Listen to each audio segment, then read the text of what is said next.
Okay, so KGX, kamusta kayong lahat? Ito nag-create na ako ng trigger line. So, ang trigger line ko, 66,200 long position.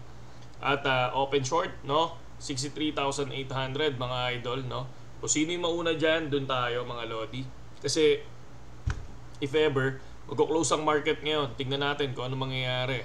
So, mamaya, kung mapapansin natin dito sa 1 week, sa weekly, hindi pa nagko-close, no? Ito pa lang siya. So wala pa, hindi pa nagko-close mga lodi, mamaya pa magko-close yan. So iniintay ko din siya totally, di ba? So ngayon, ang ginawa na natin, naglagay na tayo ng signal, naglagay na tayo ng kung ano yung papasukin natin pagka nag-long position tayo. So 66,200 long position and 63,800. Yan yung mga short to, 63,800. Pagka bumagsak yan dyan, mag-short ako dyan kasi expected ko yung 60,000 pa rin. Pero kapag pumalo na ng 66,200 dyan, for me, baka lumipad na to, no? Para sa akin lang yon mga idol, ha. So walang susunod kung naka times 100, times 50 kayo, walang susunod, okay? Kung times 10 kayo, okay lang, sumunod kayo, okay? Kasi mababa yon, okay? Times 10 o times 5, okay? Kung sa mga masasaktan kapag nasunog, no, wag yung gagawin yung super taas ng margin, okay? So ingat sa trading, okay? Ingat sa trading, ha. So yan yung ginawa natin. So ang trigger line natin dito 63 sa short, okay? Trigger line ko sa long position is 66,200, okay?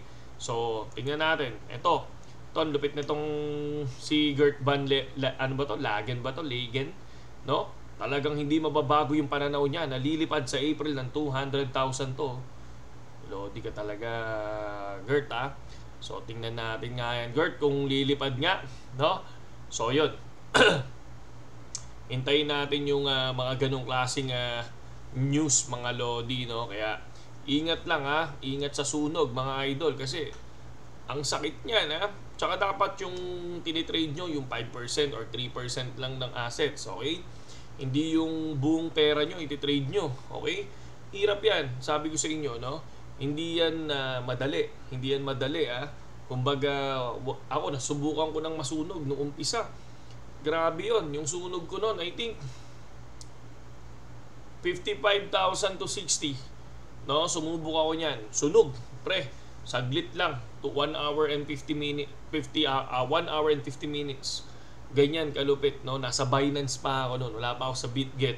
Kaya sabi ko sa inyo, yung pag-aaral ng crypto, hindi siya biro, eh, no? Inaabot siya ng, for me kasi hindi ko pa talaga, ang hinaral ko lang talaga support and resistance, eh. Pero yung mga candle na ganyan, hindi pa talaga.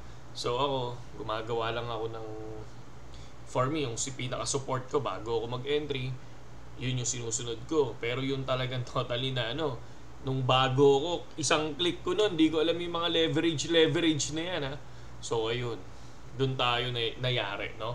So bukas gagawa ako ng tutorial, no, para dun sa mga bago, sa mga gustong mag-start dito sa BitGet, ha, para lang sa inyo to, no, kung ano yung mga icon na pinipindot natin dyan, kunyari para sa yan,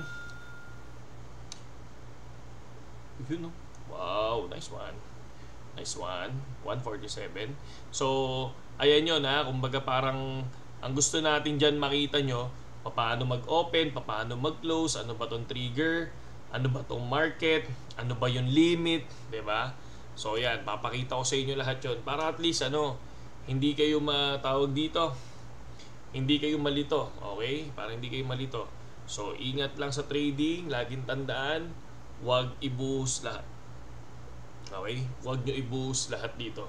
Okay? Huwag ibuhos, ha. Yun yung aking sinasabi sa inyo. Okay? Saludo sa lahat kay EGX at magandang gabi sa inyong lahat.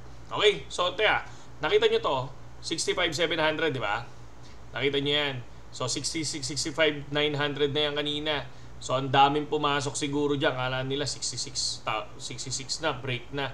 So, walang ganun. Dapat isipin nyo maigi, biglang bumabagsak yung market, no? Hintayin nyo yung mismong TA nyo bago kayo pumasok, okay? So, yun, comment lang lagi. Sa mga gustong pumasok sa BitGet, pasok lang, okay? Tapos, mag-like din kayo. Tapos sabi ko nga, tomorrow sisimulan ko nang gawin yung roleta, no? Para ma-encode ko na yung mga pangalan. Kasi ang dami na eh. Ang dami ng entry. So, para yan sa 5,000 subscribers natin. Update ko lang. Medyo ano na eh. Parang naka-10 na yata. Ayan o. 4,777. Konti na lang. No, 230 na lang. 230 na lang. Andar na tayo. Okay? Tapos sunod-sunod na yun. After nung 5K natin, every week meron na. Okay? Okay ba yun? Okay ba yun? Every week para sa inyo, no? Para lang sa mga gusto mag-trade, di ba? So, sa mga walang puhunan, di ba? So, try natin every week, di ba? Hindi naman masama yun, di ba? Para lang dun sa mga may hilig, yung mga tropa talaga natin na sumusuporta sa channel natin, ha? Yun, para sa inyo yan.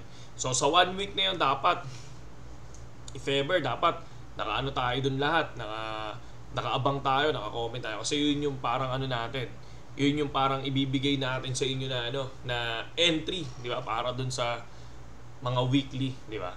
So okay, saludo sa lahat, AJX, magandang gabi sa inyo lahat.